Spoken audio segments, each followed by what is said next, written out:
briefing by the Minister for Foreign Affairs, Pavlo Klimkin. And now I invite to the rostrum Colonel Andriy Lysenko, who is a spokesperson for the anti-terrorist operation. He'll tell us the latest about the events in the east of Ukraine.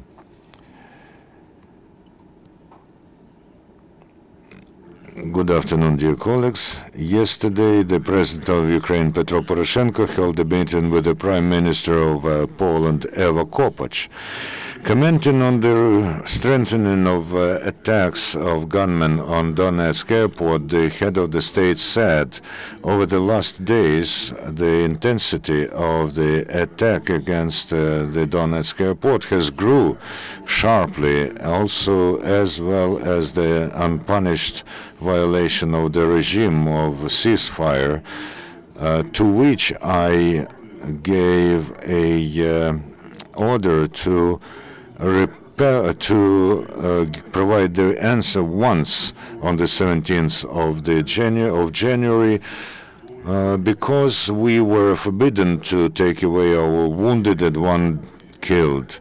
Ukraine is for the full and unswerving fulfillment of the Minsk agreements and does adhere to them.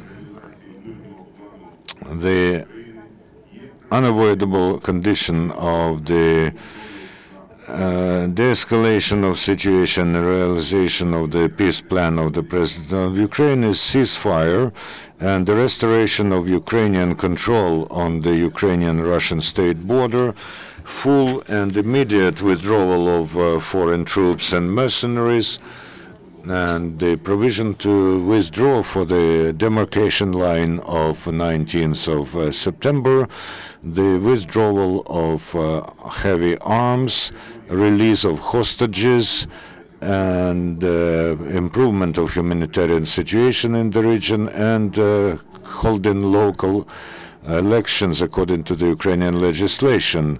The situation in the zone of anti-terrorist operation remains tense. The gunmen and the Russian regular military units try to conduct local offensive operations. There's a high intensity of shellings of the positions of the anti-terrorist operation forces and settlements. The terrorists try to broaden the territory they control and correct the demarcation line to their benefit. However, there are no killed among the Ukrainian military servicemen. Yesterday, 19 people were wounded because of the artillery shelling by terrorists of the road checkpoint next to Mariupol on the direction Novozovsk-Krasnoarmeysk-Talakiuka. The passing of individuals and vehicles was temporarily suspended. The gunmen continue their provocative shellings of Ukrainian cities, blaming this on the Ukrainian military. Yesterday in Avdiivka, as a result of artillery shelling, 2 peaceful residents got wounded. In the city of Debaltseve, as a result of artillery shellings, 2 adults and a 5-year-old boy were killed. Over the 24 hours, 10 residents, including an 8-year-old girl, were hospitalized with the fragments wounds. Also in Marinka, 2 people were wounded and 1 killed. In Krasnohorivka, 3 people were wounded and 1 killed. In a post office in Krasnoarmeysk, Donetsk region, in a parcel that was sent to Odessa, they confiscated 5 grenades, 14 explosive devices, and 93 rounds of ammunition to different sorts of small firearms. In Kharkiv, next to the building of the Moskovsky District Court, there was an explosion. 13 local people got wounded, and 12 metallic fragments were confiscated, were found on the site. And this action is qualified as terrorist act. The investigation of the terrorist crime next to Volnovakha continues. The State Security Service of Ukraine says that the terrorist act was planned by the leadership of the terrorist organization DNR and perpetrated at their direct order. On the 13th of January at 2:25 p.m., the terrorists have launched 88 unguided missiles from multiple artillery launchers BM-21 Grad, aiming at the bus Zlatoustevka-Donetsk with 40 peaceful citizens. One of these projectiles, launched from the occupied territory, exploded 12 meters away from the bus. As a result, 10 people died on site and 3 died later in a hospital. 20 people who were wounded were hospitalized. 7 women are among those killed, and the youngest of them was 24 years. The experts said that the distance from which the rockets were launched was 19 kilometers from the east-northern outskirt of the suburb of the city of Dokuchaevsk, which is controlled by illegal armed formations, and the shelling was done by no less than 3 Grad batteries. The so-called cyborgs, the Ukrainian warriors from Donetsk airport, are getting medical help. 20 wounded military from the Donetsk airport were transported to Odessa, and one of them is in intensive care unit, and the rest of them with light or medium wounds in other departments of the center. The state concern Ukroboronprom started to manufacture new armed reconnaissance vehicles, BRDM-2D Khazar, and the first such vehicles the Ukrainian army will get within a month. Also, the military of the anti-aircraft defense units that defend Mariupol have successfully conducted their practical trainings with firing training. We shall remark here that over the last 2 days next to Mariupol, the number of shellings of the positions of the anti-terrorist operation forces has grown. Our fighters are quickly reacting to the situation. The partial mobilization started in Ukraine today officially. It will be conducted in 3 waves with a total duration of 210 days on the territory of all the 24 regions and Kiev.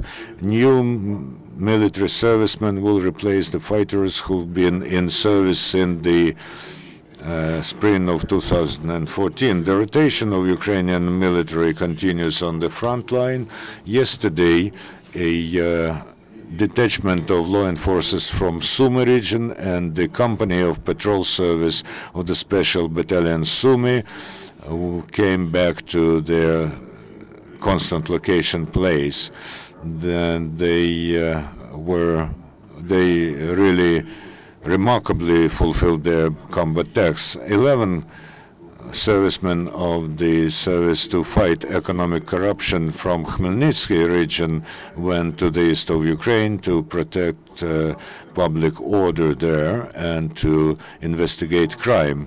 The Ukrainian patriots are supporting the defenders of their motherland. In Mikhailivsky Monastery of Golden Domes in Kiev, there was a ceremonious bestowing and handing of awards to those who continuously help and sacrifice themselves for the benefit of the military and IDPs.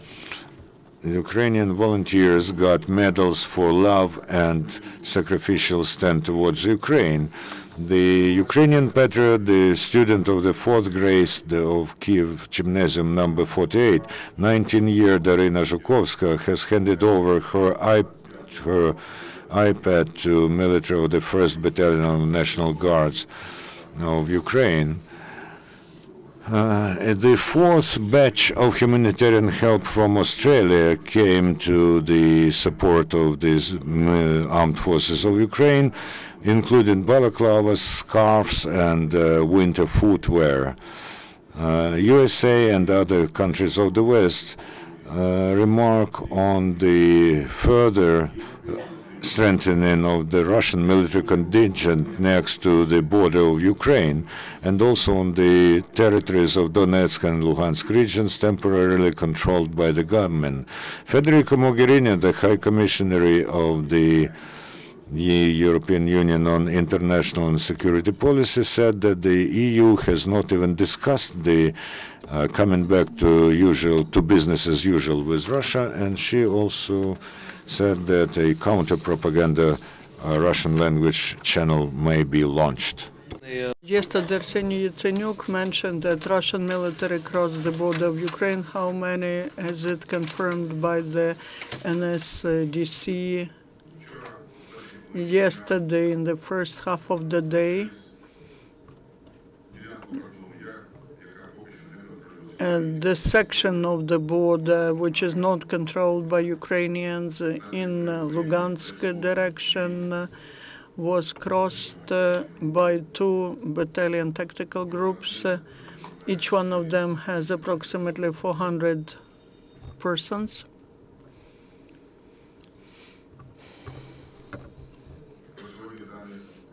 We don't have any data on crossing the border today. When we receive data, we will inform you about that. In the social networks, there's information that as if at night the Donetsk guerrillas neutralized the Major General of Russian Army.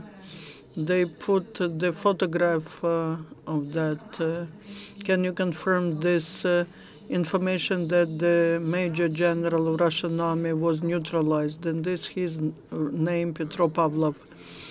We receive the information from our intelligence, but we cannot confirm that information now. We will monitor the data that Russians are communicating to Moscow.